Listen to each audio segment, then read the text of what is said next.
براءة من الله ورسوله إلى الذين عاهدتم من المشركين। সম্পর্ক ছেদ করা হলো আল্লাহ ও তার রসুলের পক্ষ থেকে সেই মুশরিকদের সাথে যাদের সাথে তোমরা চুক্তিবদ্ধ হয়েছিলে। فسيحوا في الأرض 4 أشهر واعلموا أنكم غير معجز الله وأن الله مخزي الكافرين। অতঃপর তোমরা পরিভ্রমণ করো এ দেশে 4 মাস কাল, আর জেনে রেখো তোমরা আল্লাহকে পরাভূত করতে পারবে না, আর নিশ্চয় আল্লাহ কাফিরদের লাঞ্ছিত করে থাকেন।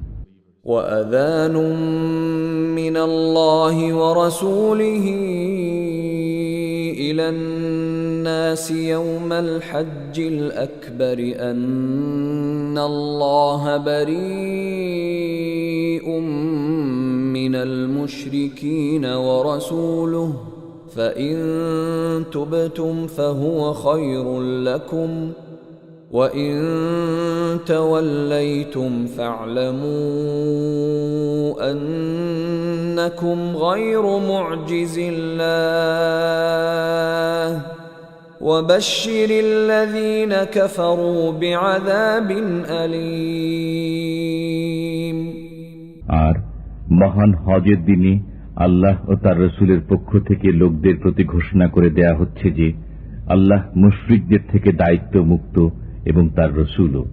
অবশ্য যদি তোমরা তওবা করো তবে তা তোমাদের জন্য কল্যাণকর, আর যদি মুখ ফিরাও তবে জেনে রেখো আল্লাহকে তোমরা পরাভূত করতে পারবে না, আর কাফিরদের মর্মান্তিক শাস্তির সুসংবাদ দাও।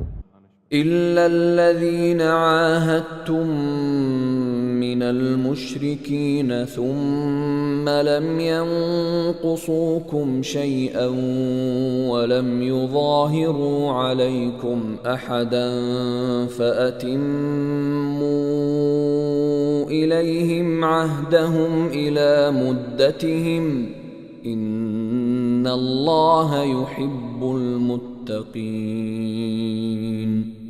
তবে যে মুশরিকদের সাথে তোমরা চুক্তিবদ্ধ, অতঃপর যারা তোমাদের ব্যাপারে কোনো ত্রুটি করেনি এবং তোমাদের বিরুদ্ধে কাউকে সাহায্য করেনি, তাদের সাথে কৃত চুক্তিকে তাদের দেয়া মেয়াদ পর্যন্ত পূর্ণ করো। অবশ্যই আল্লাহ সাবধানীদের পছন্দ করেন।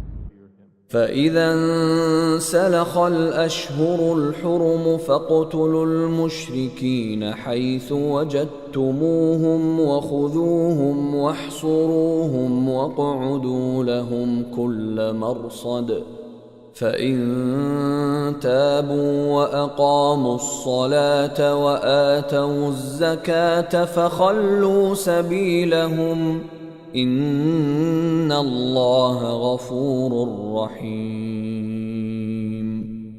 অতঃপর নিষিদ্ধ মাস অতিবাহিত হলে মুশরিকদের হত্যা করো যেখানে তাদের পাও, তাদের বন্দী করো এবং অবরোধ করো, আর প্রত্যেক ঘাঁটিতে তাদের সন্ধানে ওঁত পেতে বসে থাকো। কিন্তু যদি তারা তওবা করে, নামাজ কায়েম করে, যাকাত আদায় করে, তবে তাদের পথ ছেড়ে দাও। নিশ্চয়ই আল্লাহ অতি ক্ষমাশীল, পরম দয়ালু।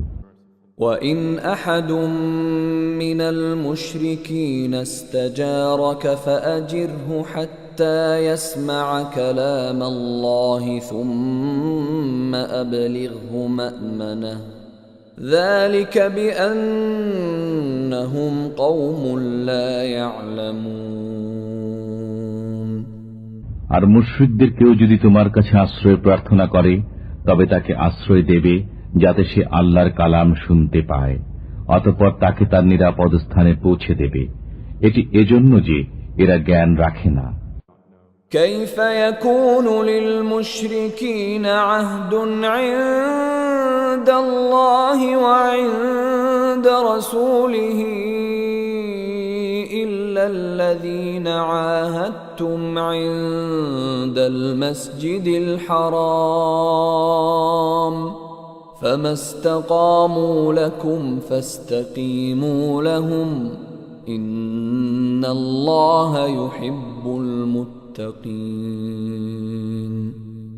মুশরিকদের চুক্তি আল্লাহর নিকট ও তাঁর রাসূলের নিকট কিরূপে বলবৎ থাকবে? তবে যাদের সাথে তোমরা চুক্তি সম্পাদন করেছ মসজিদুল হারামের নিকট, অতঃপর যে পর্যন্ত তারা তোমাদের জন্য সরল থাকে তোমরাও তাদের জন্য সরল থাকো। নিঃসন্দেহে আল্লাহ সাবধানীদের পছন্দ করেন। كيف وإن يظهروا عليكم لا يرقبوا فيكم إلا ولا ذمة يرضونكم بأفواههم وتأبى قلوبهم وأكثرهم فاسقون। কিরূপে? তারা তোমাদের উপর জয়ী হলে তোমাদের আত্মীয়তার ও অঙ্গীকারে কোনো মর্যাদা দেবে না। তারা মুখে তোমাদের সন্তুষ্ট করে, কিন্তু তাদের অন্তরসমূহ তা অস্বীকার করে, আর তাদের অধিকাংশ প্রতিশ্রুতি ভঙ্গকারী। اشتروا بآيات الله ثمنا قليلا فصدوا عن سبيله إنهم ساء ما كانوا يعملون। তারা আল্লাহর আয়াতসমূহ নগণ্য মূল্যে বিক্রয় করে, অতঃপর লোকদের নিবৃত রাখে তার পথ থেকে। তারা যা করে চলছে তা অতি নিকৃষ্ট। لا يرقبون في مؤمن إلا ولا ذمة وأولئك هم المعتدون। তারা মর্যাদা দেয় না কোনো মুসলমানের ক্ষেত্রে আত্মীয়তার আর না অঙ্গীকারের, আর তারাই সীমা লঙ্ঘনকারী। فإن تابوا وأقاموا الصلاة وآتوا الزكاة فإخوانكم في الدين ونفصل الآيات لقوم يعلمون। অবশ্যই তারা যদি তওবা করে, নামাজ কায়েম করে আর যাকাত আদায় করে, তবে তারা তোমাদের দ্বীনী ভাই। আর আমি বিধানসমূহে জ্ঞানী লোকদের জন্য সবিস্তারে বর্ণনা করে থাকি। وَإِن نَكَثُوا أَيْمَانَهُم مِّن بَعْدِ عَهْدِهِمْ وَطَعَنُوا فِي دِينِكُمْ فقاتلوا أئمة الكفر إنهم لا أيمان لهم لعلهم ينتهون। আর যদি ভঙ্গ করে তারা তাদের শপথ প্রতিশ্রুতির পর এবং বিদ্রুপ করে তোমাদের দিন সম্পর্কে, তবে কুফর প্রধানদের সাথে যুদ্ধ করো, কারণ এদের কোনো শপথ নেই যাতে তারা ফিরে আসে। ألا تقاتلون قوما نكثوا أيمانهم وهموا بإخراج الرسول وهم بدؤوكم أول مرة أتخشونهم فالله أحق أن تخشوه إن كنتم مؤمنين। তোমরা কি সেই দলের সাথে যুদ্ধ করবে না যারা ভঙ্গ করেছে নিজেদের শপথ এবং সংকল্প নিয়েছে রসুলকে বহিষ্কারের?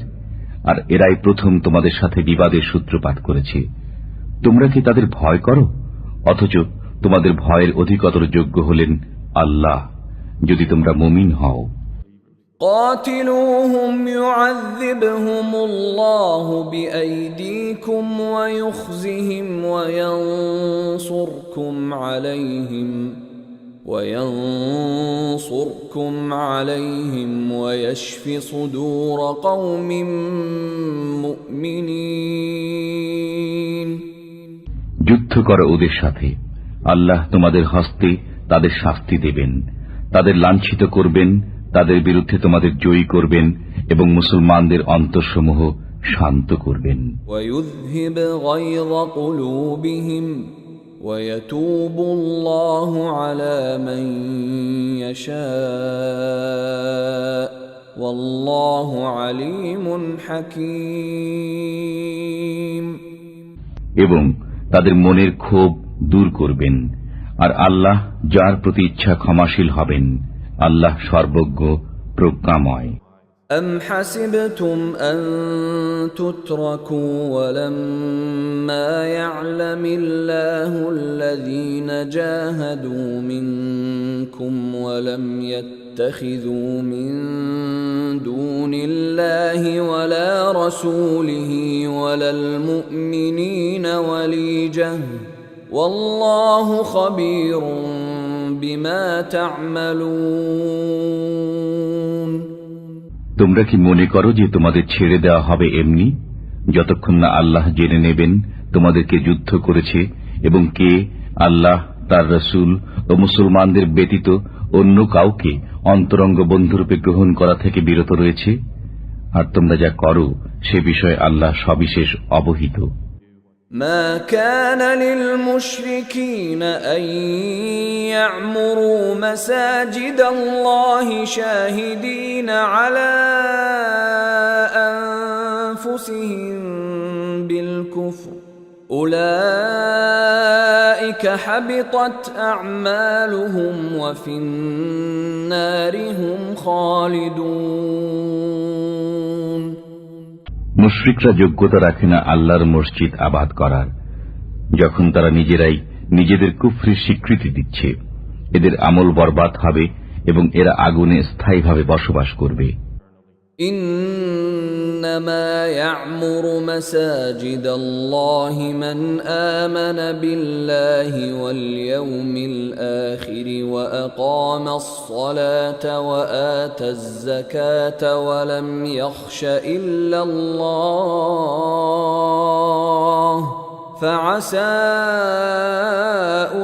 أولئك أن يكونوا من المهتدين।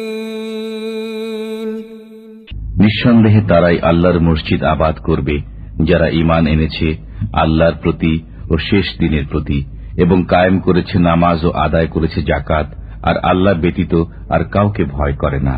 অতএব আশা করা যায় তারা হিদায়াত প্রাপ্তদের অন্তর্ভুক্ত হবে। أجعلتم سقاية الحاج وعمارة المسجد الحرام كمن آمن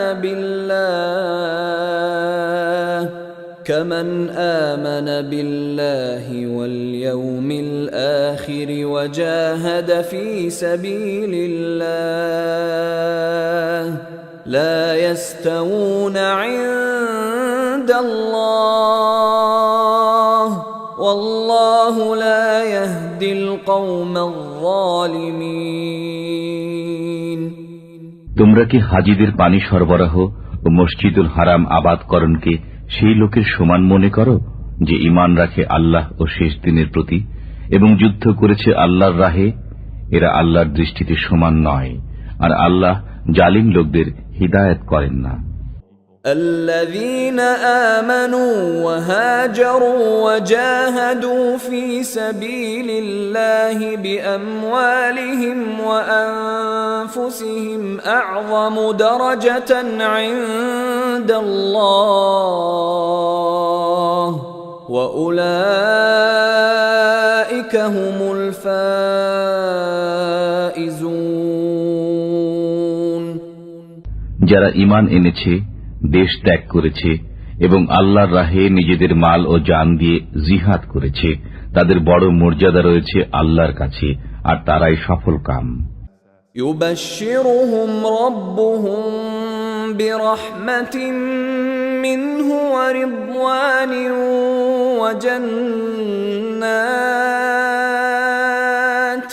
وجنات لهم فيها نعيم মুকিম।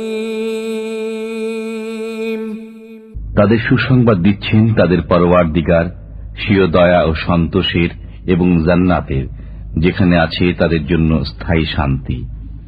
খালিদিন ফিহা আবাদা ইন্নাল্লাহা عنده أجر عظيم তথায় তারা থাকবে চিরদিন। নিঃসন্দেহে আল্লাহর কাছে আছে মহাপুরস্কার। يا أيها الذين آمنوا لا تتخذوا آباءكم وإخوانكم أولياء إن استحبوا الكفر على الإيمان ومن يتولهم منكم فأولئك هم الظالمون হে ঈমানদারগণ, তোমরা স্বীয় পিতা ও ভাইদেরকে অভিভাবক রূপে গ্রহণ করো না, যদি তারা ঈমান অপেক্ষা কুফরকে ভালোবাসে, আর তোমাদের যারা তাদের অভিভাবক রূপে গ্রহণ করে তারা সীমা লঙ্ঘনকারী। قل إن كان آباؤكم وأبناؤكم وإخوانكم وأزواجكم وعشيرتكم وأموال اقترفتموها وتجارة تخشون كسادها ومساكن ترضونها أحب إليكم من الله ورسوله وجهاد في سبيله فتربصوا حتى يأتي الله بأمره والله لا يهدي القوم الفاسقين বলো, তোমাদের নিকট যদি তোমাদের পিতা, তোমাদের সন্তান, তোমাদের ভাই, তোমাদের পত্নী, তোমাদের গোত্র, তোমাদের অর্জিত ধন সম্পদ, তোমাদের ব্যবসা যা বন্ধ হয়ে যাওয়ার ভয় করো এবং তোমাদের বাসস্থান যাকে তোমরা পছন্দ করো, আল্লাহ, তার রসুল ও তাঁর রাহে জিহাদ করা থেকে অধিক প্রিয় হয়, তবে অপেক্ষা করো আল্লাহর বিধান আসা পর্যন্ত, আর আল্লাহ ফাসিক সম্প্রদায়কে হিদায়াত করেন না। لقد نصركم الله في مواطن كثيرة ويوم حنين إذ أعجبتكم كثرتكم فلم تغن عنكم شيئا وضاقت عليكم الأرض بما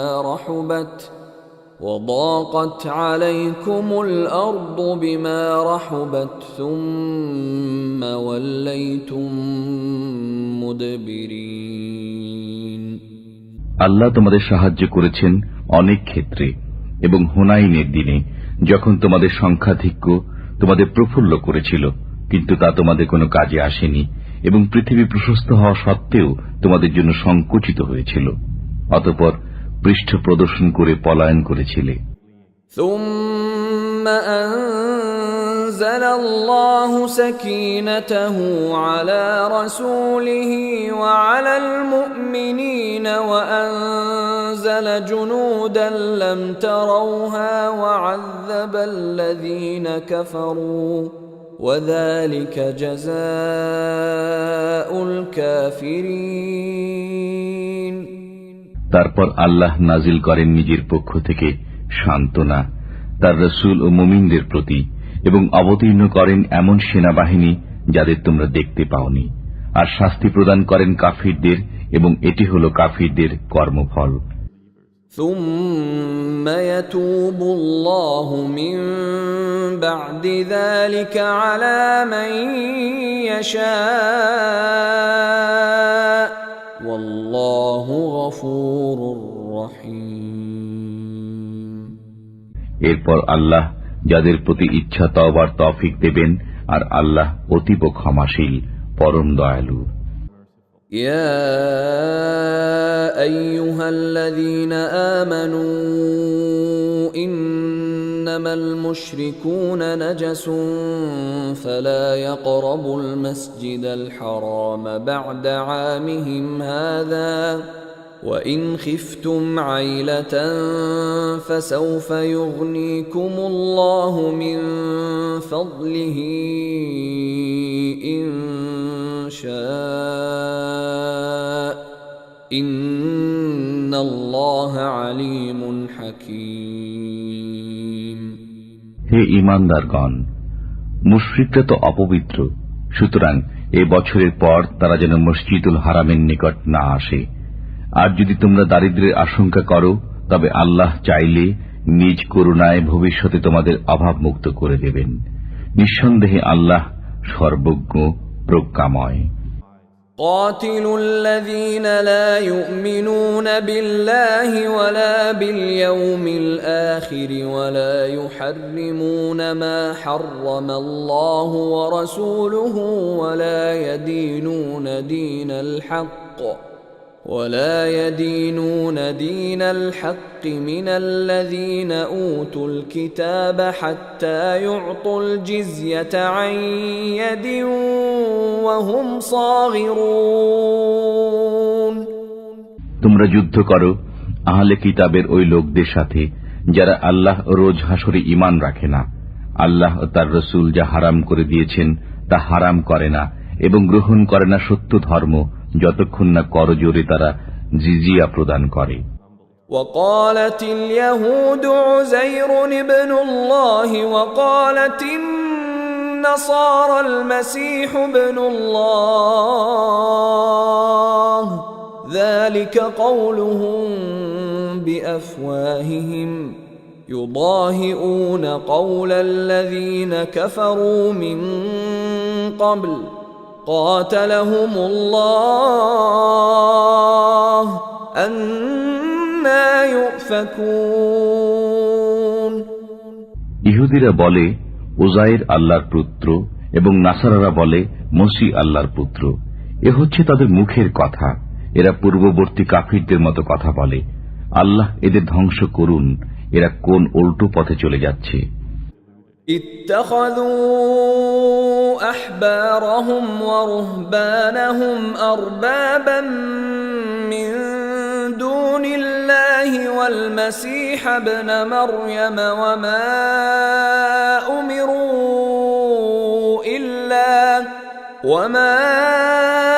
أمروا إلا ليعبدوا إلها واحدا لا إله إلا هو سبحانه عما يشركون. তারা তাদের পণ্ডিত ও সংসার বিভাগীদের তাদের পালনকর্তারূপে গ্রহণ করেছে আল্লাহ ব্যতীত এবং মরিয়মের পুত্রকেও, অথচ তারা আদিষ্ট ছিল একমাত্র মাবুদের ইবাদতের জন্য। তিনি ছাড়া কোনো মাবুদ নেই। তারা তার শরীক সাব্যস্ত করে, তার থেকে তিনি পবিত্র। يريدون أن يطفئوا نور الله بأفواههم ويأبى الله إلا أن يتم نوره ولو كره الكافرون. তারা তাদের মুখের ফুৎকারে আল্লাহর নূরকে নির্বাপিত করতে চায়, কিন্তু আল্লাহ অবশ্যই তার নূরের পূর্ণতা বিধান করবেন, যদিও কাফিররা তা অপ্রীতিকর মনে করে। هو الذي أرسل رسوله بالهدى ودين الحق ليظهره على الدين كله ولو كره المشركون. তিনি প্রেরণ করেছেন আপন রসুলকে হেদায়েত ও সত্য দিন সহকারে, যেন এ দিনকে অপরাপর দিনের উপর জয়যুক্ত করেন, যদিও মুশরিকরা তা অপ্রীতিকর মনে করে। يا أيها الذين آمنوا إن كثيرا من الأحبار والرهبان ليأكلون أموال الناس بالباطل ويصدون عن سبيل الله والذين يكنزون الذهب والفضة ولا ينفقونها في سبيل الله فبشرهم بعذاب أليم. হে ঈমানদারগণ, পণ্ডিত ও সংসার বিরাগীদের অনেকে লোকদের মালামাল অন্যায়ভাবে ভোগ করে চলছে এবং আল্লাহর পথ থেকে লোকদের নিবৃত রাখছে। আর যারা স্বর্ণ ও রূপা জমা করে রাখে এবং তা ব্যয় করে না আল্লাহর পথে, তাদের কঠোর আযাবের সুসংবাদ শুনিয়ে দিন। يوم يحمى عليها في نار جهنم فتكوى بها جباههم وجنوبهم وظهورهم هذا ما كنزتم لأنفسكم فذوقوا ما كنتم تكنزون সেদিন জাহান্নামের আগুনে তা উত্তপ্ত করা হবে এবং তার দ্বারা তাদের ললাট, পার্শ্ব ও পৃষ্ঠদেশকে দগ্ধ করা হবে। সেদিন বলা হবে, এগুলো যা তোমরা নিজেদের জন্য জমা রেখেছিলে, সুতরাং এক্ষণে আস্বাদ গ্রহণ করো জমা করে রাখার। إن عدة الشهور عند الله 12 شهرا في كتاب الله يوم خلق السماوات والأرض منها 4 حرم ذلك الدين القيم فلا تظلموا فيهن أنفسكم وقاتلوا المشركين كافة كما يقاتلونكم كافة واعلموا أن الله مع المتقين নিশ্চয় আল্লাহর বিধান ও গণনায় মাস 12টি, আসমানসমূহ ও পৃথিবী সৃষ্টির দিন থেকে তন্মধ্যে 4টি সম্মানিত। এটি সুপ্রতিষ্ঠিত বিধান, সুতরাং এর মধ্যে তোমরা নিজেদের প্রতি অত্যাচার করো না। আর মুশরিকদের সাথে তোমরা যুদ্ধ করো সমবেতভাবে, যেমন তারাও তোমাদের সাথে যুদ্ধ করে যাচ্ছে সমবেতভাবে। আর মনে রেখো, আল্লাহ মুত্তাকিদের সাথে রয়েছেন। إنما النسيء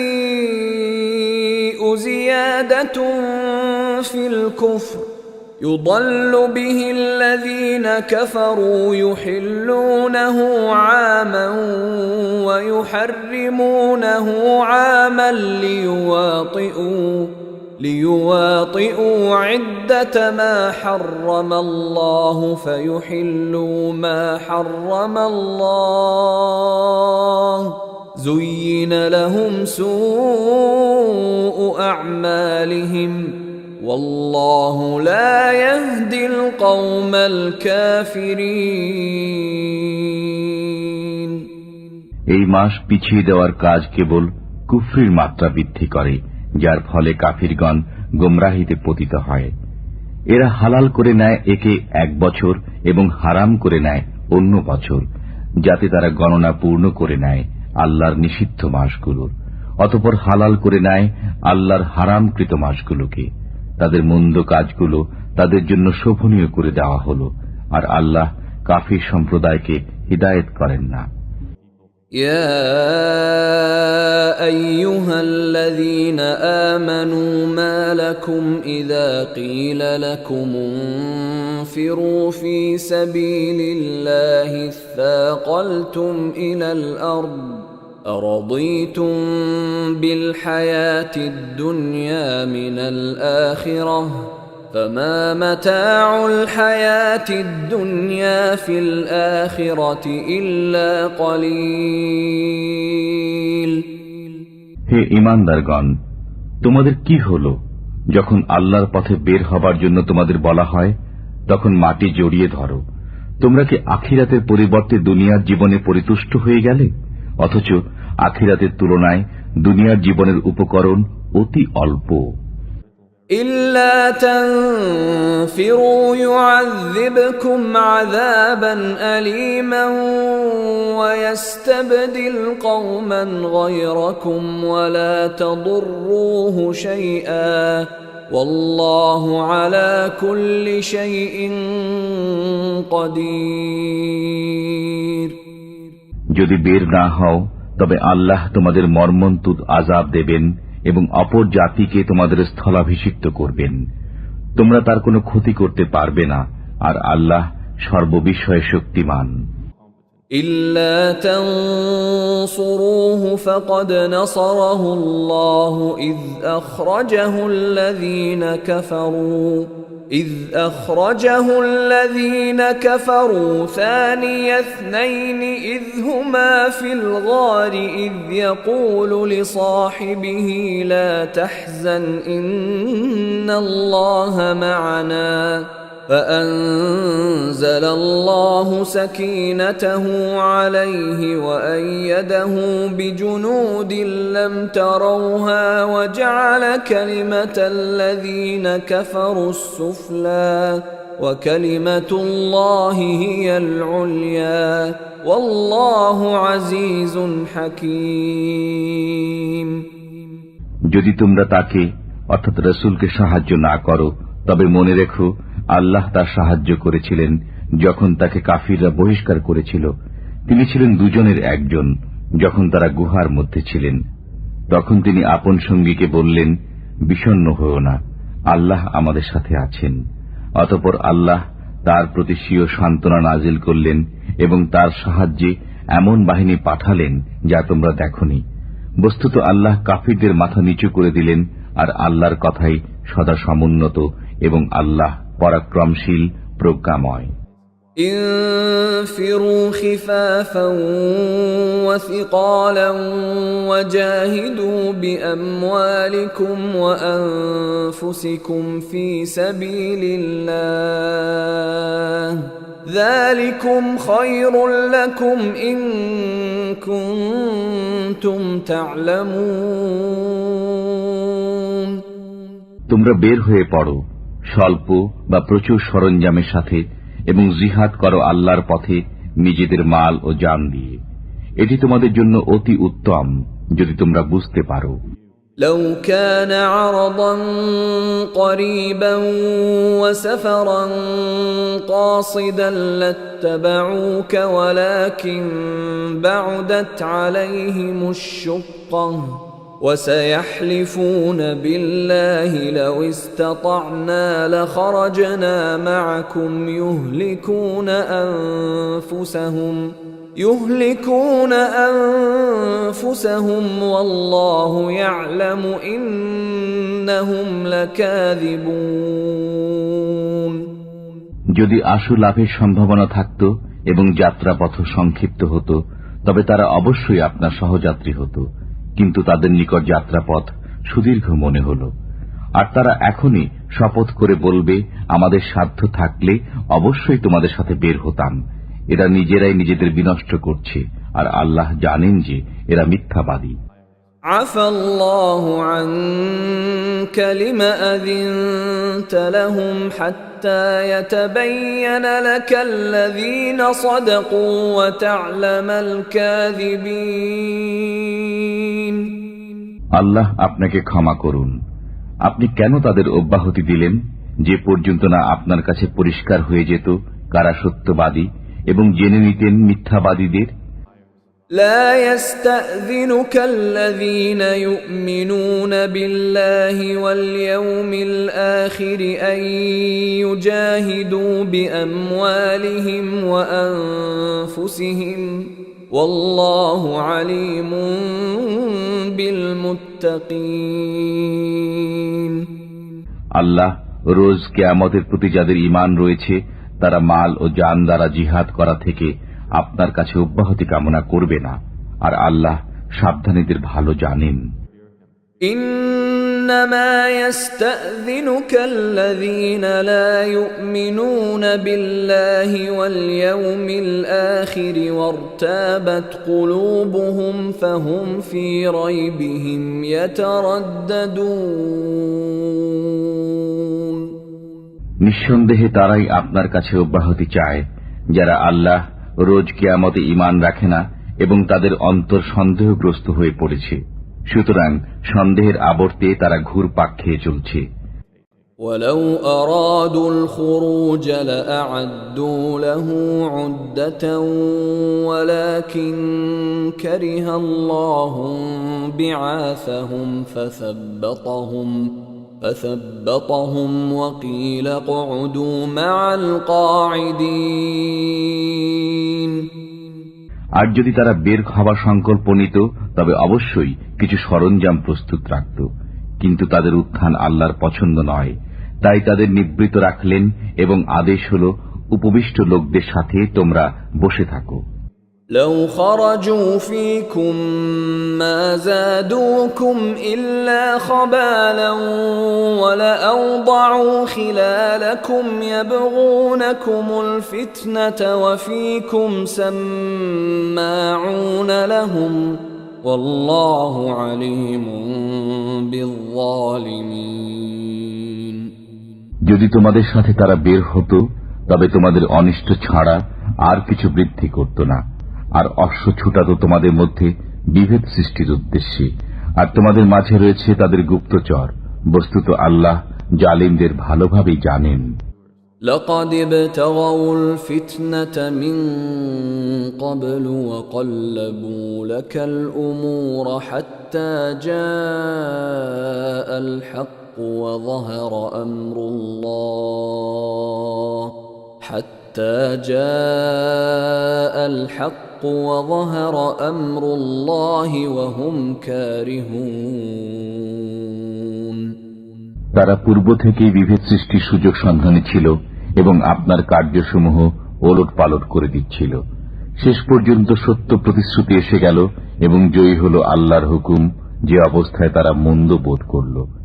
ومنهم من يقول ائذن لي ولا تفتني ألا في الفتنة سقطوا وإن جهنم لمحيطة بالكافرين আর তাদের কেউ বলে, আমাকে অব্যাহতি দিন এবং পথভ্রষ্ট করবেন না। শুনে রাখো, তারা তো পূর্ব থেকে পথভ্রষ্ট এবং নিঃসন্দেহে জাহান্নাম এই কাফিরদের পরিবেষ্টন করে রয়েছে। إن تصبك حسنة تسؤهم وإن تصبك مصيبة يقولوا قد أخذنا أمرنا من قبل ويتولوا وهم فرحون আপনার কোনো কল্যাণ হলে তারা মন্দবোধ করে এবং কোনো বিপদ উপস্থিত হলে তারা বলে, আমরা পূর্ব থেকেই নিজেদের কাজ সামলে নিয়েছি, এবং ফিরে যায় উল্লসিত মনে। قل لن يصيبنا إلا ما كتب الله لنا هو مولانا وعلى الله فليتوكل المؤمنون আপনি বলুন, আমাদের কাছে কিছুই পৌঁছবে না, কিন্তু যা আল্লাহ আমাদের জন্য রেখেছেন তিনি আমাদের কার্যনির্বাহক। আল্লাহর উপরই মুমিনদের ভরসা করা উচিত। قل هل تربصون بنا إلا إحدى الحسنيين ونحن نتربص بكم أن يصيبكم الله بعذاب من عنده أو بأيدينا فتربصوا إنا معكم متربصون আপনি বলুন, তোমরা তো আমাদের জন্য দুকল্যাণের একটি প্রত্যাশা করো, আর আমরা প্রত্যাশায় আছি তোমাদের জন্য যে আল্লাহ তোমাদের আযাব দান করুক নিজের পক্ষ থেকে অথবা আমাদের হস্তে। সুতরাং তোমরা অপেক্ষা করো, আমরাও তোমাদের সাথে অপেক্ষমান। قل أنفقوا طوعا أو كرها لن يتقبل منكم إنكم كنتم قوما فاسقين আপনি বলুন, তোমরা ইচ্ছায় অর্থ ব্যয় করো বা অনিচ্ছায়, তোমাদের থেকে তা কখনো কবুল হবে না, তোমরা নাফরমানের দল। وما منعهم أن تقبل منهم نفقاتهم إلا أنهم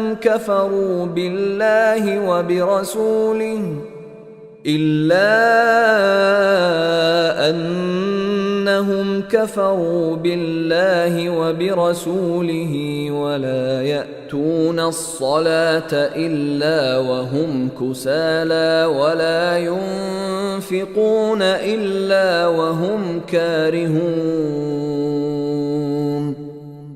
তাদের অর্থ ব্যয় কবুল না হওয়ার এছাড়া আর কোনো কারণ নেই যে তারা আল্লাহ ও তার রসুলের প্রতি অবিশ্বাসী।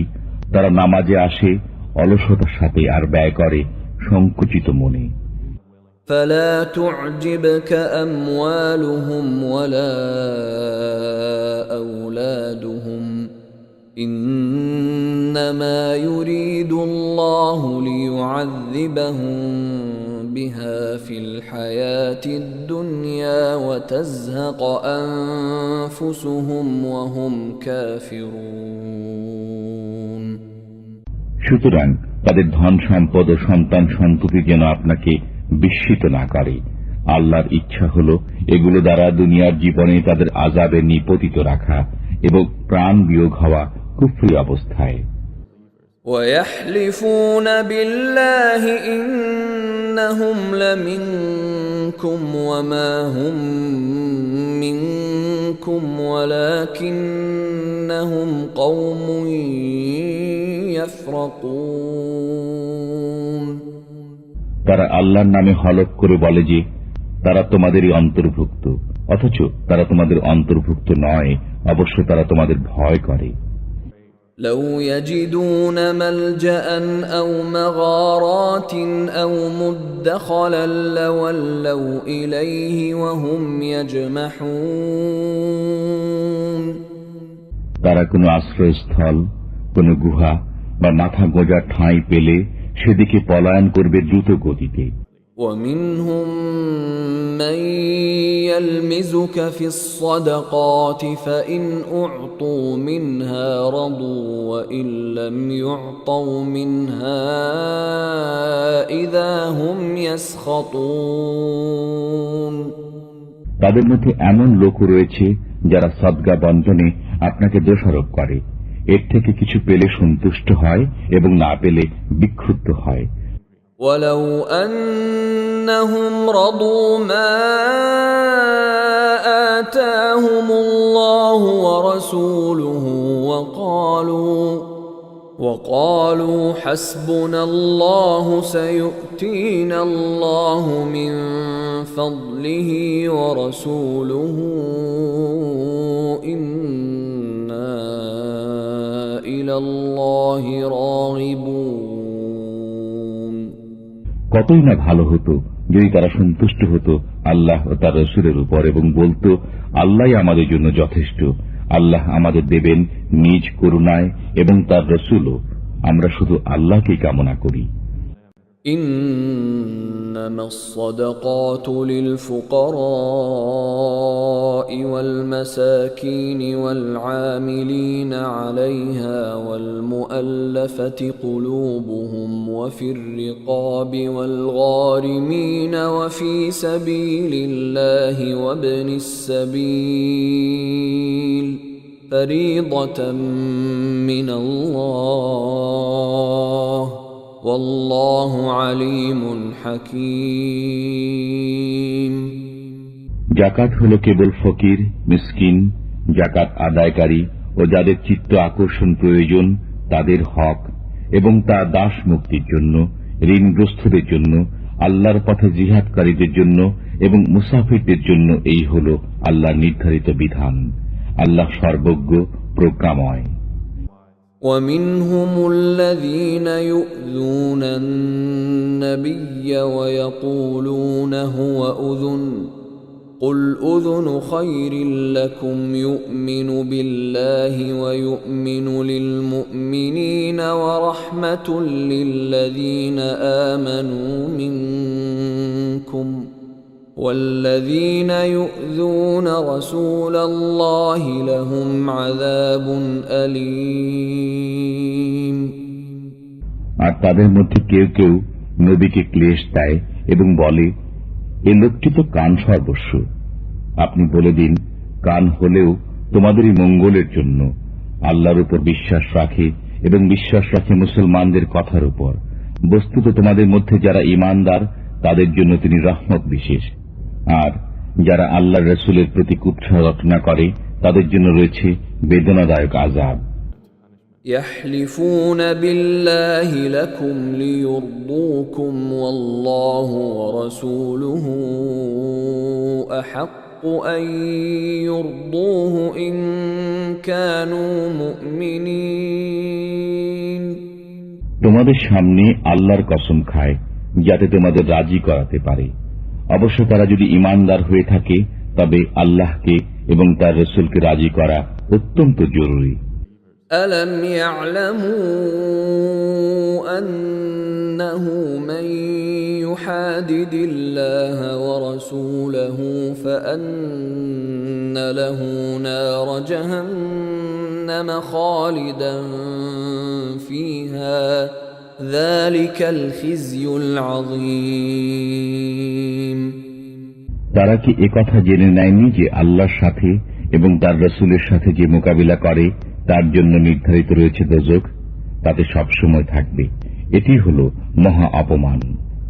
يحذر المنافقون أن تنزل عليهم سورة تنبئهم بما في قلوبهم قل استهزئوا إن الله مخرج ما تحذرون। মুনাফিকরা এ ব্যাপারে ভয় করে যে মুসলমানদের উপর না এমন কোন সূরা নাজিল হয় যাতে তাদের অন্তরের গোপন বিষয় অবহিত করা হবে। সুতরাং আপনি বলে দিন, ঠাট্টা বিদ্রুপ করতে থাকো, আল্লাহ তা অবশ্যই প্রকাশ করবেন যার ব্যাপারে তোমরা ভয় করছো।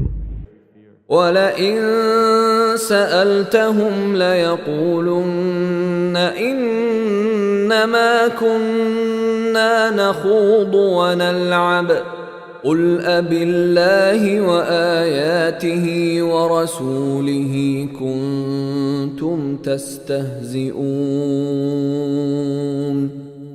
আর যদি তুমি তাদের কাছে জিজ্ঞেস করো তবে তারা বলবে, আমরা তো কথার কথা বলছিলাম এবং কৌতুক করছিলাম। আপনি বলুন, তোমরা কি আল্লাহর সাথে, তার হুকুম আহকামের সাথে এবং তার রাসূলের সাথে ঠাট্টা করছিলে? لا تعتذروا قد كفرتم بعد إيمانكم إن نعف عن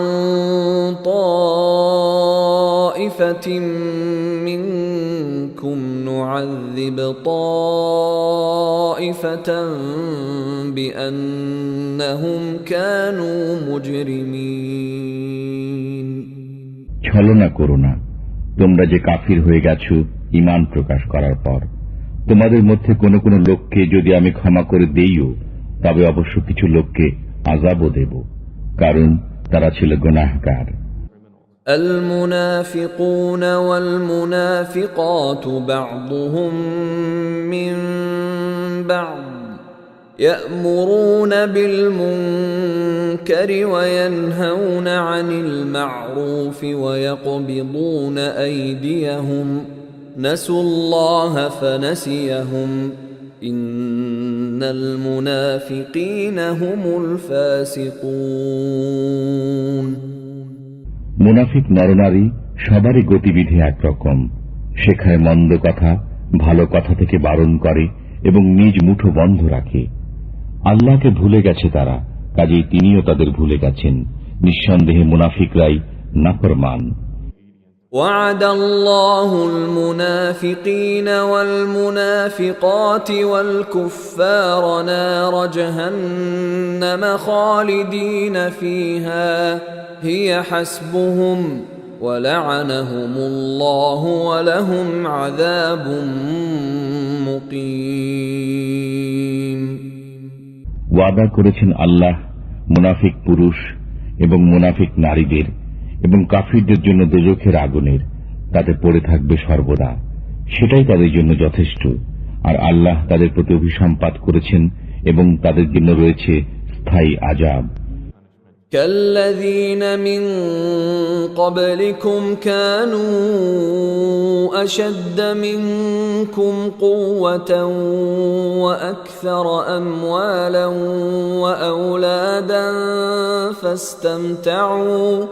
فاستمتعوا بخلاقهم فاستمتعتم بخلاقكم كما استمتع الذين من قبلكم بخلاقهم وخضتم كالذي خاضوا أولئك حبطت أعمالهم في الدنيا والآخرة وأولئك هم الخاسرون। যেমন করে তোমাদের পূর্ববর্তী লোকেরা তোমাদের চেয়ে বেশি ছিল শক্তিতে এবং ধন সম্পদের ও সন্তান সন্ততির অধিকারীও ছিল বেশি, অতঃপর উপকৃত হয়েছে নিজেদের ভাগের দ্বারা। আবার তোমরা ফায়দা উঠিয়েছ তোমাদের ভাগের দ্বারা, যেমন করে তোমাদের পূর্ববর্তীরা ফায়দা উঠিয়েছিল নিজেদের ভাগের দ্বারা। আর তোমরাও চলছ তাদেরই চলন অনুযায়ী। তারা ছিল সে লোক যাদের আমলসমূহ নিঃশেষিত হয়ে গেছে দুনিয়া ও আখিরাতে, আর তারাই হয়েছে ক্ষতির সম্মুখীন। ألم يأتهم نبأ الذين من قبلهم قوم نوح وعاد وثمود وقوم إبراهيم وأصحاب مدين والمؤتفكات أتتهم رسلهم بالبينات فما كان الله ليظلمهم ولكن كانوا أنفسهم يظلمون। তাদের সংবাদ কি এদের কানে এসে পৌঁছায়নি যারা ছিল তাদের পূর্বে, নূহের, আদের ও সামুদের সম্প্রদায় এবং ইব্রাহিমের সম্প্রদায়ের এবং মাদিয়ানবাসীদের এবং সেসব জনপদের যেগুলোকে উল্টে দেওয়া হয়েছিল? তাদের কাছে এসেছিলেন তাদের নবী পরিষ্কার নির্দেশ নিয়ে। বস্তুত আল্লাহ তো এমন ছিলেন না যে তাদের উপর জুলুম করতেন, কিন্তু তারা নিজেরাই নিজেদের উপর জুলুম করত। والمؤمنون والمؤمنات بعضهم أولياء بعض يأمرون بالمعروف وينهون عن المنكر ويقيمون الصلاة ويؤتون الزكاة ويطيعون الله ورسوله أولئك سيرحمهم الله إن الله عزيز حكيم। আর ঈমানদার পুরুষ ও ঈমানদার নারী একে অপরের সহায়ক। তারা ভালো কথার শিক্ষা দেয় এবং মন্দ থেকে বিরত রাখে, নামাজ প্রতিষ্ঠা করে, যাকাত দেয় এবং আল্লাহ ও তাঁর রাসূলের নির্দেশ অনুযায়ী জীবন যাপন করে। এদের উপর আল্লাহ তাআলা দয়া করবেন। নিশ্চয়ই আল্লাহ পরাক্রমশালী, সুকৌশলী। وعد الله المؤمنين والمؤمنات جنات تجري من تحتها الأنهار خالدين فيها ومساكن طيبة في جنات عدن ورضوان من الله أكبر ذلك هو الفوز العظيم। আল্লাহ ঈমানদার পুরুষ ও ঈমানদার নারীদের প্রতিশ্রুতি দিয়েছেন কাননকুঞ্জের, যার তলদেশে প্রবাহিত হয় প্রস্রবণ। তারা সেগুলোরই মাঝে থাকবে, আর এসব কাননকুঞ্জে থাকবে পরিচ্ছন্ন থাকার ঘর। বস্তুত এ সমুদায়ের মাঝে সবচেয়ে বড় হল আল্লাহর সন্তুষ্টি। এটি হল মহান কৃতকার্যতা। يا أيها النبي جاهد الكفار والمنافقين واغلظ عليهم ومأواهم جهنم وبئس المصير। হে নবী, কাফিরদের সাথে যুদ্ধ করুন এবং মুনাফিকদের সাথে তাদের সাথে কঠোরতা অবলম্বন করুন। তাদের ঠিকানা হল দোজখ এবং তা হল নিকৃষ্ট ঠিকানা।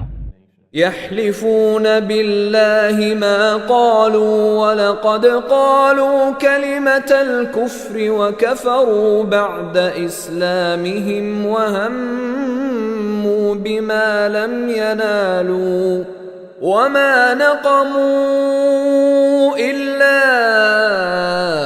أن أغناهم الله ورسوله من فضله فإن يتوبوا يك خيرا لهم وإن يتولوا يعذبهم الله عذابا أليما في الدنيا والآخرة وما لهم في الأرض من ولي ولا نصير। তারা কসম খায় যে আমরা বলিনি, অথচ নিঃসন্দেহে তারা বলেছে কুফরি বাক্য এবং মুসলমান হবার পর অস্বীকৃতি জ্ঞাপনকারী হয়েছে। আর তারা কামনা করেছিল এমন বস্তুর যা তারা প্রাপ্ত হয়নি। আর এসব তারই পরিণতি ছিল যে আল্লাহ ও তাঁর রাসূল তাদেরকে সম্পদশালী করে দিয়েছিলেন নিজের অনুগ্রহের মাধ্যমে। বস্তুত এরা যদি তওবা করে নেয় তবে তাদের জন্য মঙ্গল, আর যদি তা না মানে তবে তাদেরকে আযাব দেবেন আল্লাহ তাআলা, বেদনাদায়ক আযাব দুনিয়া ও আখিরাতে। অতএব বিশ্ব চরাচরে তাদের জন্য কোনো সাহায্যকারী সমর্থক নেই। ومنهم من عاهد الله لئن آتانا من فضله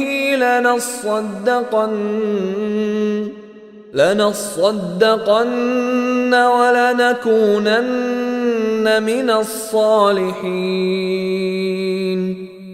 তাদের মধ্যে কেউ কেউ রয়েছে যারা আল্লাহ তাআলার সাথে ওয়াদা করেছিল যে তিনি যদি আমাদের প্রতি অনুগ্রহ দান করেন তবে অবশ্যই আমরা ব্যয় করব এবং সৎকর্মীদের অন্তর্ভুক্ত হয়ে থাকব। فَلَمَّا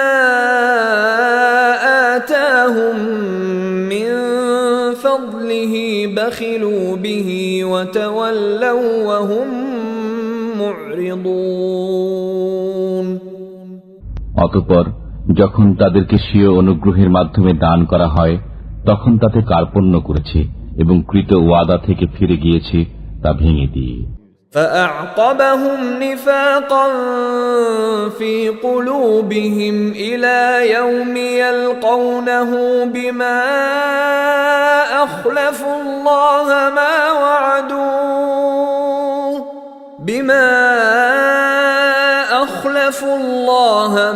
وعدوه وبما كانوا يكذبون।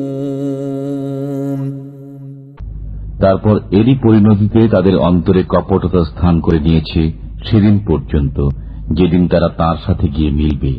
তা এজন্য যে তারা আল্লাহর সাথে কৃত ওয়াদা লঙ্ঘন করেছিল এবং এজন্য যে তারা মিথ্যা কথা বলত। ألم يعلموا أن الله يعلم سرهم ونجواهم وأن الله علام الغيوب। তারা কি জেনে নেয়নি যে আল্লাহ তাদের রহস্য ও সলা পরামর্শ সম্পর্কে অবগত এবং আল্লাহ খুব ভালো করে জানেন সমস্ত গোপন বিষয়। الذين يلمزون المطوعين من المؤمنين في الصدقات والذين لا يجدون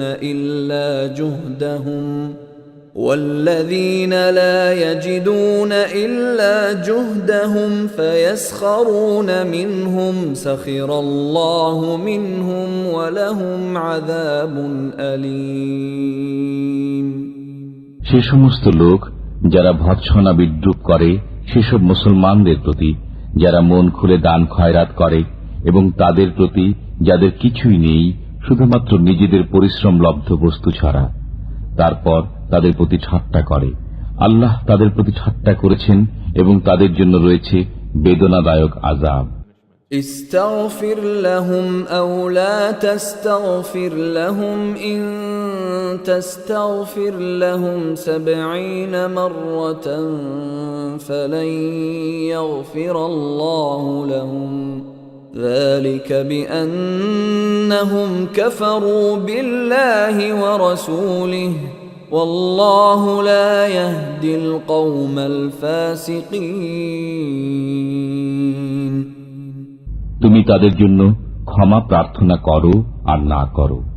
যদি তুমি তাদের জন্য 70 বার ক্ষমা প্রার্থনা করো, তথাপি কখনই তাদেরকে আল্লাহ ক্ষমা করবেন না। তা এজন্য যে তারা আল্লাহকে এবং তার রসুলকে অস্বীকার করেছে। বস্তুত আল্লাহ নাফরমানদেরকে পথ দেখান না। فرح المخلفون بمقعدهم خلاف رسول الله وكرهوا أن يجاهدوا بأموالهم وأنفسهم في سبيل الله وقالوا لا تنفروا في الحر قل نار جهنم أشد حرا لو كانوا يفقهون পেছনে থেকে যাওয়া লোকেরা আল্লাহর রসুল থেকে বিচ্ছিন্ন হয়ে বসে থাকতে পেরে আনন্দ লাভ করেছে, আর জান ও মালের দ্বারা আল্লাহর রাহে জিহাদ করতে অপছন্দ করেছে এবং বলেছে, এই গরমের মধ্যে অভিযানে বের হয়েও না। বলে দাও, উত্তাপে জাহান্নামের আগুন প্রচণ্ডতম, যদি তাদের বিবেচনা শক্তি থাকত।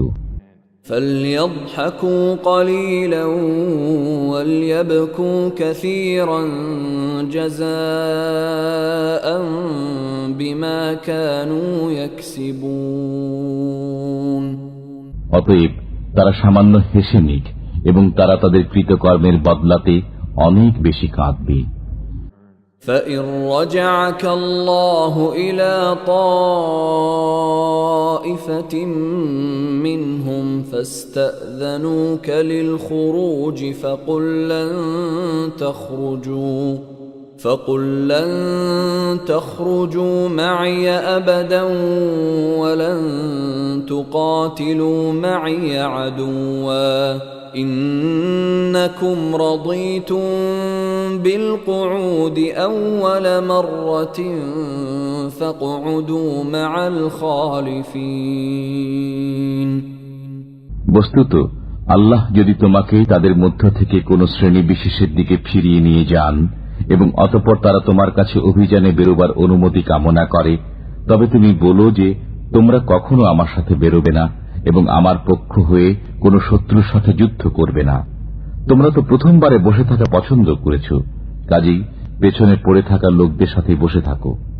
ولا تصل على أحد منهم مات أبدا ولا تقم على قبره إنهم كفروا بالله ورسوله وماتوا وهم فاسقون আর তাদের মধ্য থেকে কারো মৃত্যু হলে তার উপর কখনো নামাজ পড়বেন না এবং তার কবরে দাঁড়াবেন না। তারা তো আল্লাহর প্রতি অস্বীকৃতি জ্ঞাপন করেছে এবং রসুলের প্রতিও। বস্তুত তারা নাফরমান অবস্থায় মৃত্যুবরণ করেছে। ولا تعجبك أموالهم وأولادهم إنما يريد الله أن يعذبهم بها في الدنيا وتزهق أنفسهم وهم كافرون আর বিস্মিত হয়ো না তাদের ধন সম্পদ ও সন্তান সন্ততির দরুন। আল্লাহ তো এই চান যে এসবের কারণে তাদেরকে আযাবের ভেতরে রাখবেন দুনিয়ায় এবং তাদের প্রাণ নির্গত হওয়া পর্যন্ত যেন তারা কাফিরই থাকে।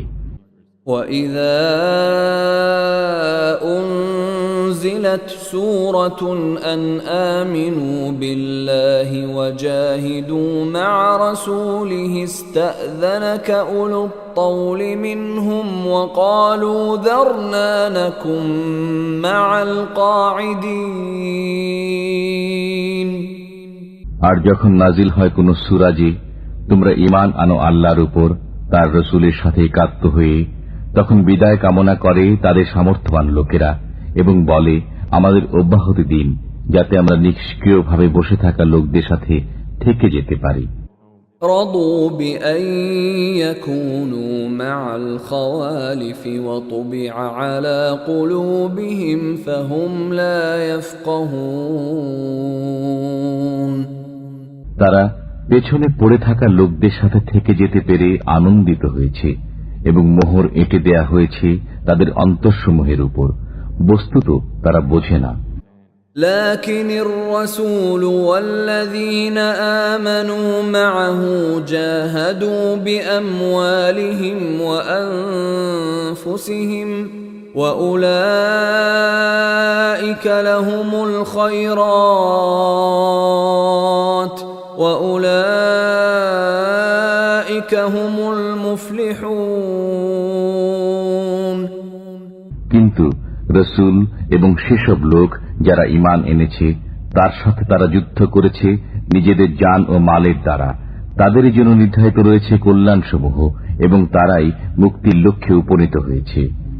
أعد الله لهم جنات تجري من تحتها الأنهار خالدين فيها ذلك الفوز العظيم। আল্লাহ তাদের জন্য তৈরি করে রেখেছেন কানন কুঞ্জ, যার তলদেশে প্রবাহিত রয়েছে প্রস্রবণ, তারা তাতে বাস করবে অনন্তকাল। এটাই হল বিরাট কৃতকার্যতা। وجاء المعذرون من الأعراب ليؤذن لهم وقعد الذين كذبوا الله ورسوله سيصيب الذين كفروا منهم عذاب أليم। আর ছলনাকারী বেদুইন লোকেরা এলো যাতে তাদের অব্যাহতি লাভ হতে পারে এবং নিবৃত থাকতে পারে তাদেরই যারা আল্লাহ ও রসুলের সাথে মিথ্যা বলেছিল।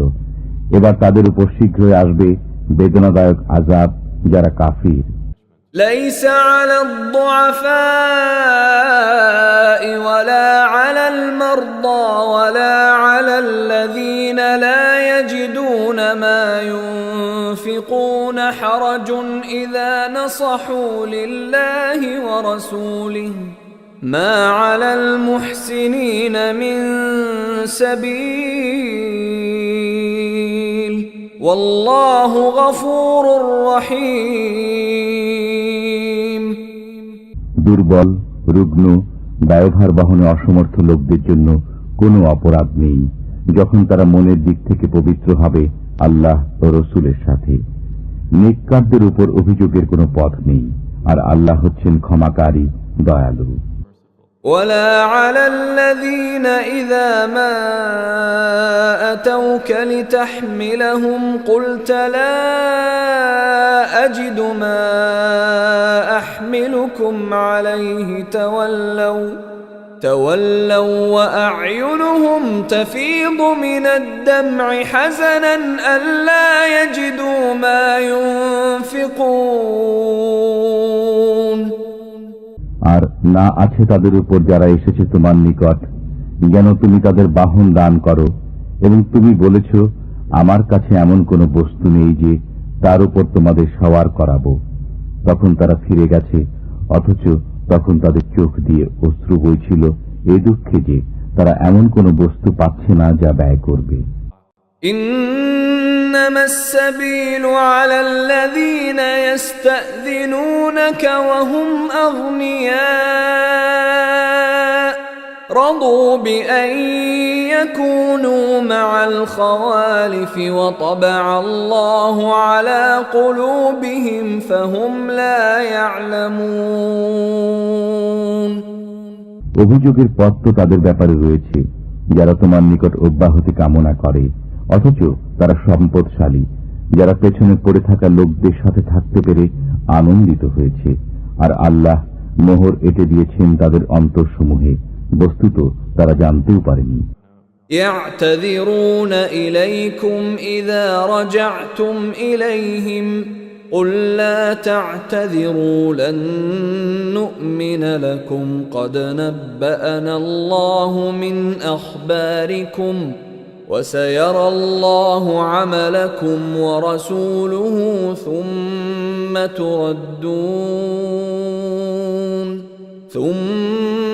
تردون إلى عالم الغيب والشهادة فينبئكم بما كنتم تعملون তুমি যখন তাদের কাছে ফিরে আসবে তখন তারা তোমাদের নিকট ছল ছুতা নিয়ে উপস্থিত হবে। তুমি বলো, ছলনা করো না, আমি কখনো তোমাদের কথা শুনব না। আমাকে আল্লাহ তাআলা তোমাদের অবস্থা সম্পর্কে অবহিত করে দিয়েছেন, আর এখন তোমাদের কর্ম আল্লাহই দেখবেন এবং তার রাসূল। তারপর তোমরা প্রত্যাবর্তিত হবে সেই গোপন ও অগোপন বিষয়ে অবগত সত্তার নিকট।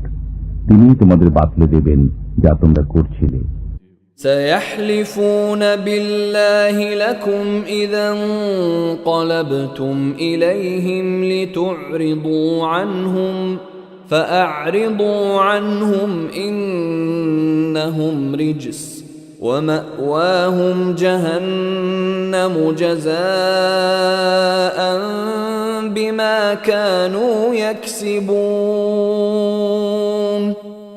এখন তারা তোমার সামনে আল্লাহর কসম খাবে যখন তুমি তাদের কাছে ফিরে যাবে, যেন তুমি তাদের ক্ষমা করে দাও। সুতরাং তুমি তাদের ক্ষমা করো। নিঃসন্দেহে এরা অপবিত্র এবং তাদের কৃতকর্মের বদলা হিসাবে তাদের ঠিকানা হল দোজখ।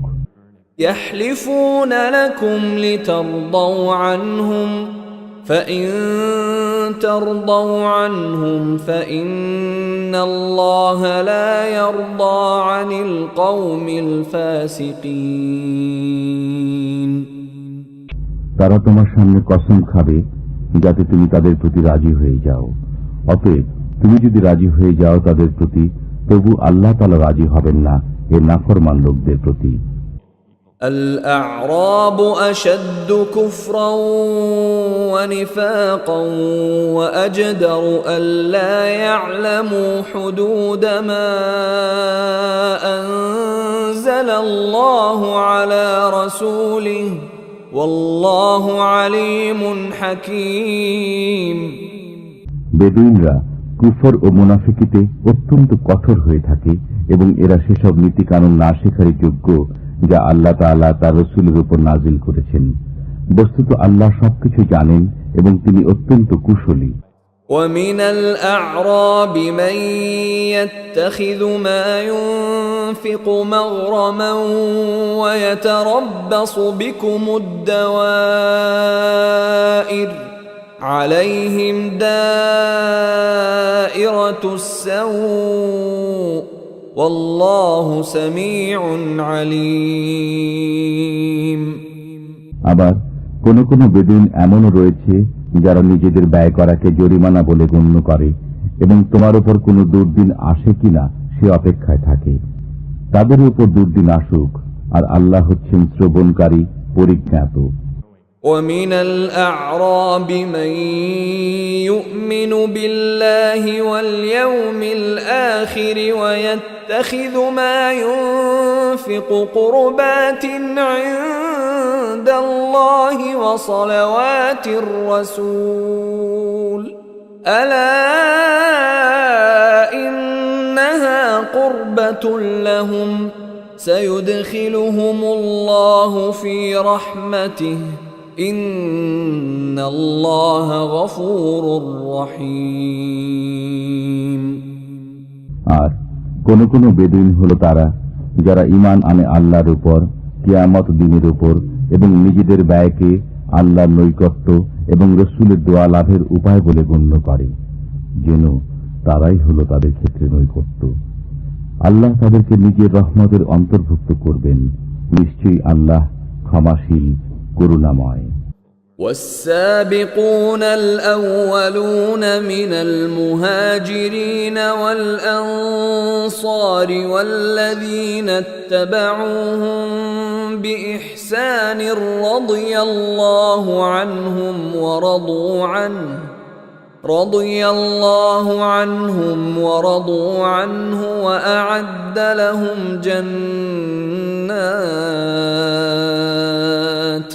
وأعد لهم جنات تجري تحتها الأنهار خالدين فيها أبدا ذلك الفوز العظيم। আর যারা সর্বপ্রথম হিজরতকারী ও আনসারদের মাঝে পুরাতন এবং যারা তাদের অনুসরণ করেছে, আল্লাহ সে সমস্ত লোকের প্রতি সন্তুষ্ট হয়েছেন এবং তারাও তাঁর প্রতি সন্তুষ্ট হয়েছে। আর তাদের জন্য প্রস্তুত রেখেছেন কানন কুঞ্জ, যার তলদেশ দিয়ে প্রবাহিত প্রস্রবণসমূহ, সেখানে তারা থাকবে চিরকাল। এটাই হল মহান কৃতকার্যতা। وَمِمَّنْ حَوْلَكُمْ مِنَ الْأَعْرَابِ مُنَافِقُونَ وَمِنْ أَهْلِ الْمَدِينَةِ مَرَدُوا عَلَى النِّفَاقِ لَا تَعْلَمُهُمْ نَحْنُ نَعْلَمُهُمْ سَنُعَذِّبُهُمْ مرتين ثم يردون إلى عذاب عظيم। আর কিছু কিছু তোমার আশেপাশের মুনাফিক এবং কিছু লোক মদিনাবাসী কঠোর মুনাফিকিতে অনড়। তুমি তাদের জানো না, আমি তাদের জানি। আমি তাদেরকে আযাব দান করব দুবার, তারপর তাদেরকে নিয়ে যাওয়া হবে মহা আযাবের দিকে। وآخرون اعترفوا بذنوبهم خلطوا عملا صالحا وآخر سيئا عسى الله أن يتوب عليهم إن الله غفور رحيم। আর কোন কোন লোক রয়েছে যারা নিজেদের পাপ স্বীকার করেছে, তারা মিশ্রিত করেছে একটি নেক কাজ ও অন্য একটি বদ কাজ। শীঘ্রই আল্লাহ হয়তো তাদেরকে ক্ষমা করে দেবেন। নিঃসন্দেহে আল্লাহ ক্ষমাশীল, করুণাময়। خذ من أموالهم صدقة تطهرهم وتزكيهم بها وصل عليهم إن صلاتك سكن لهم والله سميع عليم। তাদের মালামাল থেকে যাকাত গ্রহণ করো, যাতে তুমি সেগুলোকে পবিত্র করতে এবং সেগুলোকে বরকতময় করতে পারো এর মাধ্যমে। আর তুমি তাদের জন্য দোয়া করো, নিঃসন্দেহে তোমার দোয়া তাদের জন্য সান্ত্বনা স্বরূপ। বস্তুত আল্লাহ সবকিছুই শোনেন, জানেন। ألم يعلموا أن الله هو يقبل التوبة عن عباده ويأخذ الصدقات وأن الله هو التواب الرحيم। তারা কি একথা জানতে পারেননি যে আল্লাহ নিজেই স্বীয় বান্দাদের তওবা কবুল করেন এবং যাকাত গ্রহণ করেন? বস্তুত আল্লাহই তওবা কবুলকারী, করুণাময়। وَقُلِ اعْمَلُوا فَسَيَرَى اللَّهُ عَمَلَكُمْ وَرَسُولُهُ وَالْمُؤْمِنُونَ وَسَتُرَدُّونَ إِلَى عَالِمِ الْغَيْبِ وَالشَّهَادَةِ فَيُنَبِّئُكُم بِمَا كُنتُمْ تَعْمَلُونَ। আর তুমি বলে দাও, তোমরা আমল করে যাও, তার পরবর্তীতে আল্লাহ দেখবেন তোমাদের কাজ এবং দেখবেন রাসূল ও মুসলমানগণ। তাছাড়া তোমরা শীঘ্রই প্রত্যাবর্তিত হবে তাঁর সান্নিধ্যে, যিনি গোপন ও প্রকাশ্য বিষয়ে অবগত। তারপর তিনি জানিয়ে দেবেন তোমাদেরকে যা করতে। وآخرون مرجون لأمر الله إما يعذبهم وإما يتوب عليهم والله عليم حكيم। আবার অনেক লোক রয়েছে যাদের কাজকর্ম আল্লাহর নির্দেশের উপর স্থগিত রয়েছে। তিনি হয় তাদের আযাব দেবেন, না হয় তাদের ক্ষমা করে দেবেন। বস্তুত আল্লাহ সবকিছুই জ্ঞাত, বিজ্ঞতা সম্পন্ন। والذين اتخذوا مسجدا ضرارا وكفرا وتفريقا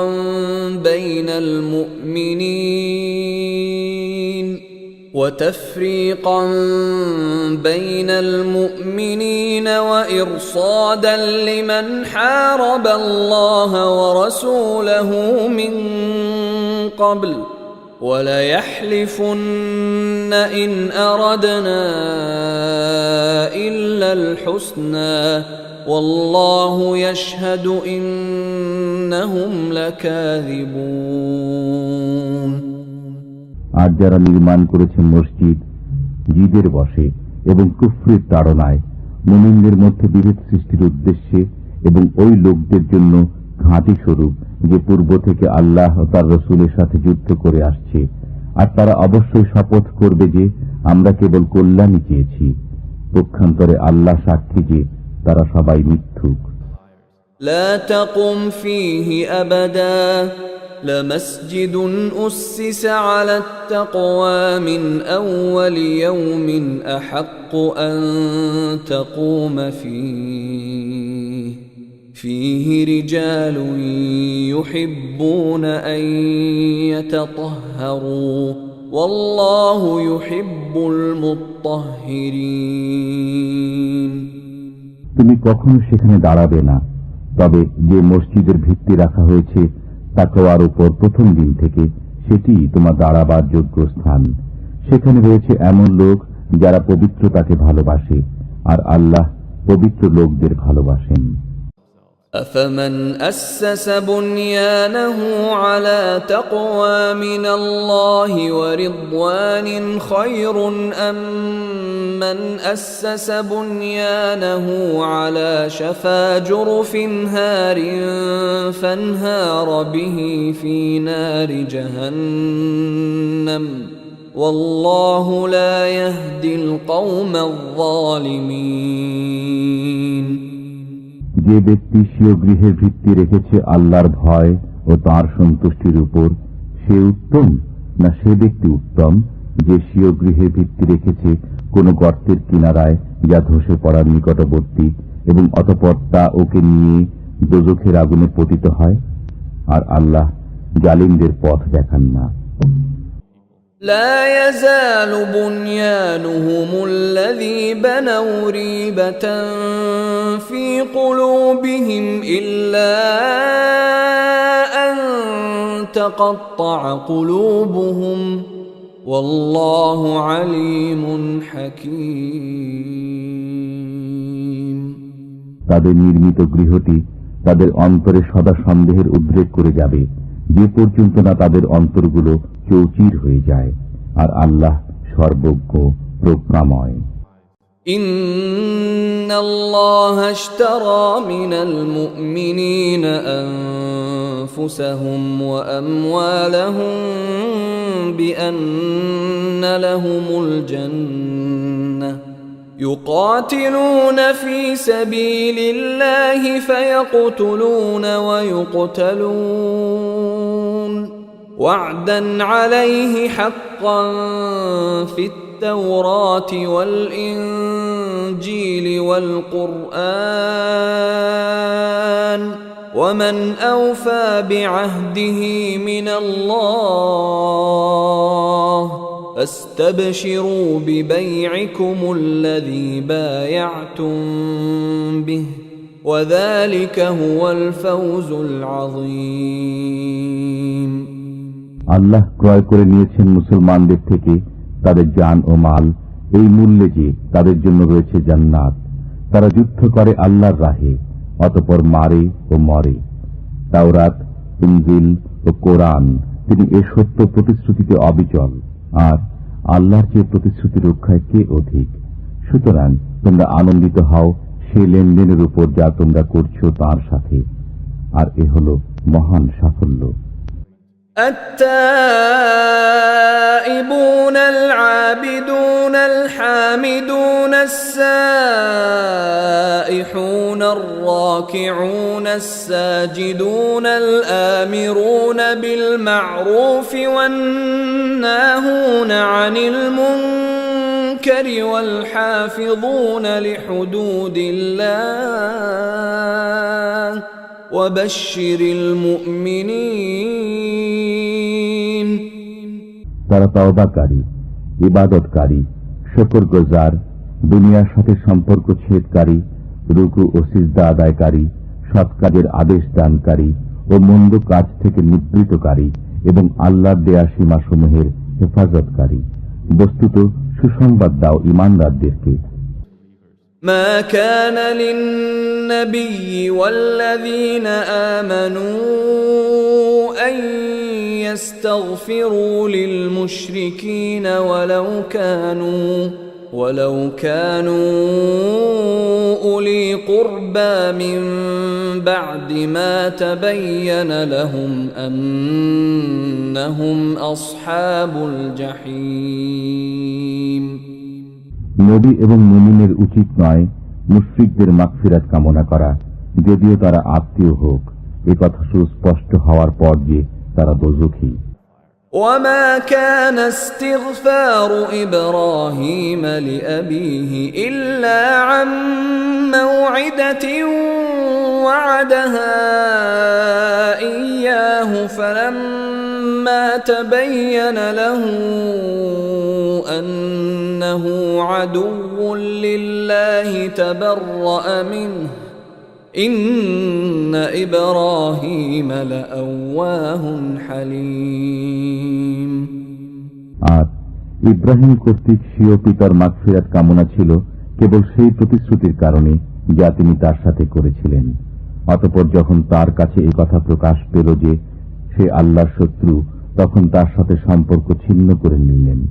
নিঃসন্দেহে ইব্রাহিম ছিলেন বড় কোমল হৃদয়, সহনশীল। وما كان الله ليضل قوما بعد إذ هداهم حتى يبين لهم ما يتقون إن الله بكل شيء عليم আর আল্লাহ কোন জাতিকে হিদায়াত করার পর পথভ্রষ্ট করেন না যতক্ষণ না তাদের জন্য পরিষ্কারভাবে বলে দেন সেসব বিষয় যা থেকে তাদের বেঁচে থাকা দরকার। নিঃসন্দেহে আল্লাহ সব বিষয়ে ওয়াকিফহাল। ইন্নাল্লাহা লাহু মুলকুস সামাওয়াতি ওয়াল আরদ ইউহয়ী ওয়া ইউমীত ওয়া মা লাকুম মিন দুনিল্লাহি মিন ওয়ালিয়্যিন ওয়ালা নাসীর। নিশ্চয় আল্লাহর জন্য আসমানসমূহ ও জমিনের সাম্রাজ্য। তিনি জিন্দা করেন ও মৃত্যু ঘটান, আর আল্লাহ ব্যতীত তোমাদের জন্য কোনো সহায় নেই, কোনো সাহায্যকারীও নেই। لقد تاب الله على النبي والمهاجرين والأنصار الذين اتبعوه في ساعة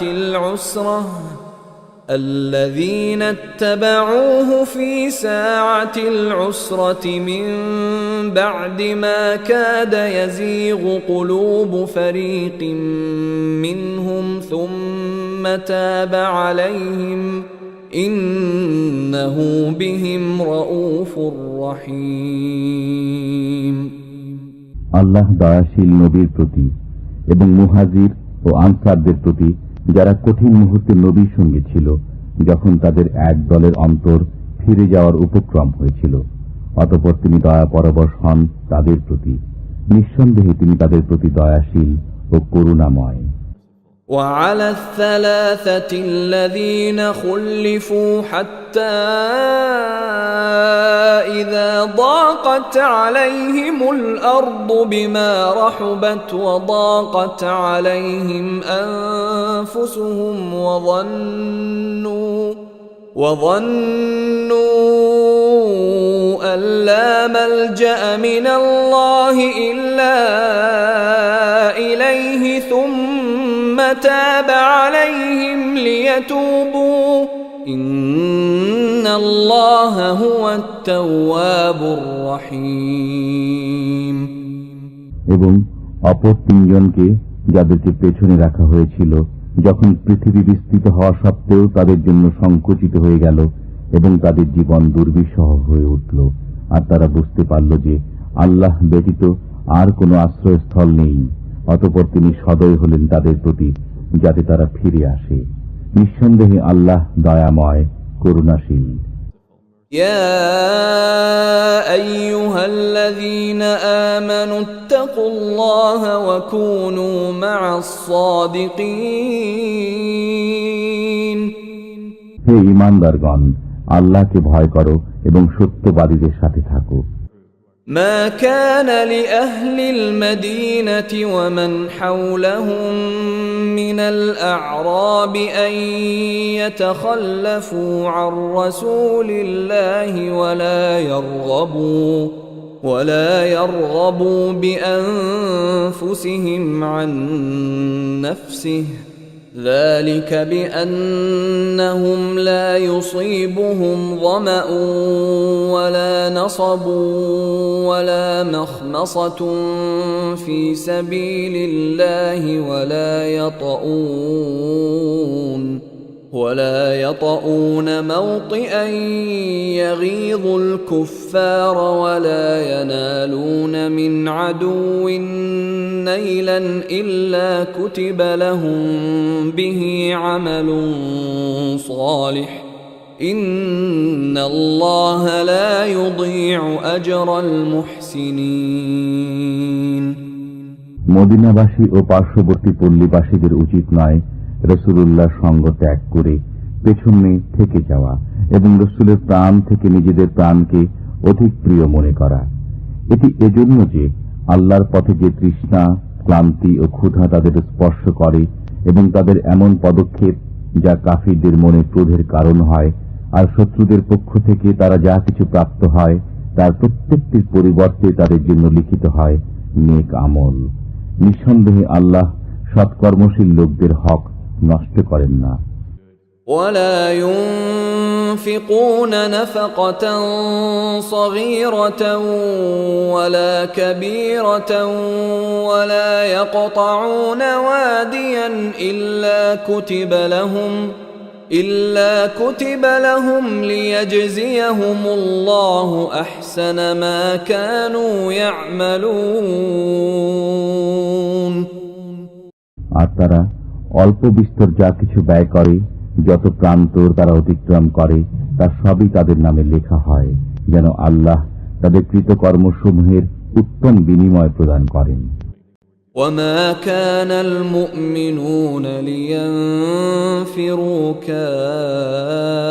كافة فلولا نفر من كل فرقة منهم طائفة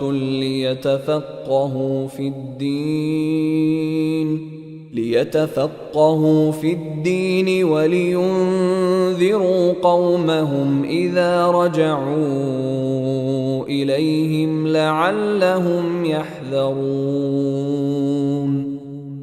আর সমস্ত মুমিনদের অভিযানে বের হওয়া সঙ্গত নয়, তাই তাদের প্রত্যেক দলের একটি অংশ কেন বের হল না, যাতে দিনের জ্ঞান লাভ করে এবং সংবাদ দান করে স্বজাতিকে যখন তারা তাদের কাছে প্রত্যাবর্তন করবে, যেন তারা বাঁচতে পারে। يا أيها الذين آمنوا قاتلوا الذين يلونكم من الكفار وليجدوا فيكم غلظة واعلموا أن الله مع المتقين। হে ঈমানদারগণ, তোমাদের নিকটবর্তী কাফিরদের সাথে যুদ্ধ চালিয়ে যাও এবং তারা তোমাদের মধ্যে কঠোরতা অনুভব করুক, আর জেনে রাখো আল্লাহ মুত্তাকিদের সাথে রয়েছেন। وَإِذَا مَا أُنزِلَتْ سُورَةٌ فَمِنْهُم مَّن يَقُولُ أَيُّكُمْ زَادَتْهُ هَٰذِهِ إِيمَانًا فَأَمَّا الَّذِينَ آمَنُوا فَزَادَتْهُمْ إِيمَانًا وَهُمْ يَسْتَبْشِرُونَ। আর যখন কোন সূরা অবতীর্ণ হয় তখন তাদের কেউ কেউ বলে, এ সূরা তোমাদের মধ্যে কার ঈমান কতটা বৃদ্ধি করল? অতএব যারা ঈমানদার, এ সূরা তাদের ঈমান বৃদ্ধি করেছে এবং তারা আনন্দিত হয়েছে। وَأَمَّا الَّذِينَ فِي قُلُوبِهِم مَّرَضٌ فَزَادَتْهُمْ رِجْسًا إِلَى رِجْسِهِمْ وَمَاتُوا وَهُمْ كَافِرُونَ। বস্তুত যাদের অন্তরে ব্যাধি রয়েছে এটি তাদের কলুষের সাথে আরো কলুষ বৃদ্ধি করেছে এবং তারা কাফির অবস্থায় মৃত্যুবরণ করল। أَوَلَا يَرَوْنَ أَنَّهُمْ يُفْتَنُونَ فِي كُلِّ عَامٍ مَّرَّةً أَوْ مَرَّتَيْنِ ثُمَّ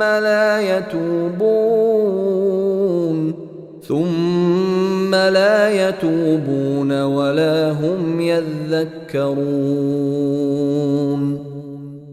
তারা কি লক্ষ্য করে না প্রতি বছর তারা 2-1 বার বিপর্যস্ত হচ্ছে, অথচ তারা একবারও তওবা করে না কিংবা উপদেশ গ্রহণ করে না।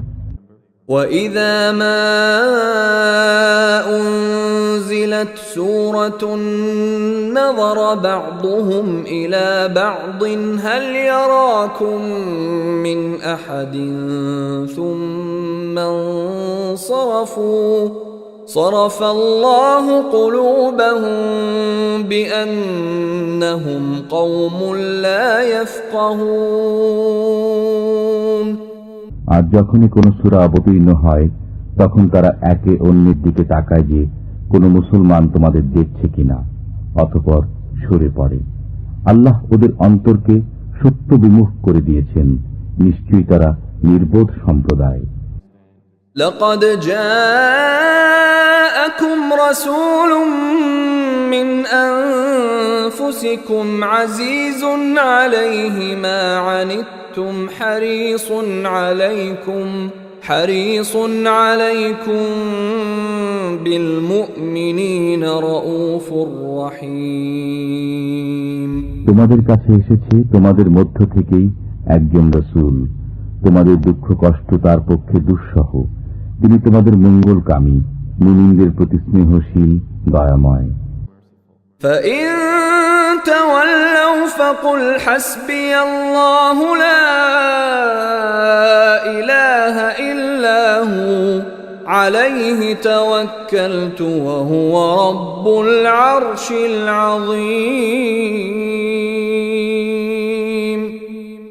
এ সত্ত্বেও যদি তারা বিমুখ হয়ে যায় তবে বলে দাও, আল্লাহই আমার জন্য যথেষ্ট, তিনি ব্যতীত আর কোনো বন্দেগী নেই। আমি তাঁরই উপর ভরসা করি এবং তিনিই মহান আরশের অধিপতি।